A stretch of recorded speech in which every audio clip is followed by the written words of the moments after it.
not much learning can take place in mathematics. It's not something you can put down and then somehow come back to it and be ready to go at it right away. So definitely homework. Without homework, maybe that's why we are not doing very well as a nation.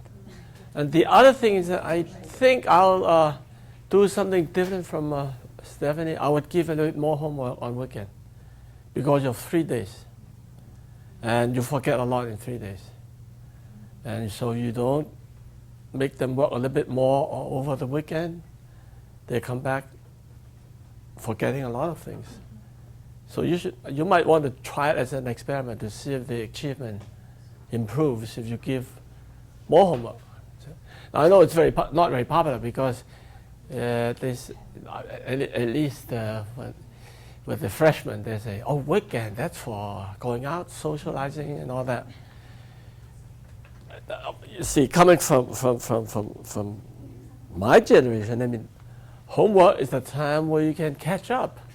You have enough time to do catching up and make up for things you didn't learn during the week because you not enough time.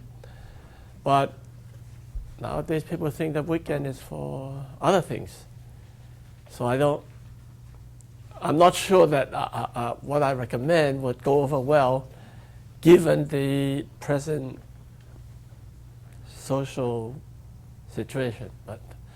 But if you say, never mind, just in terms of mathematics learning, then I say definitely over the weekend you have to work on a few more problems.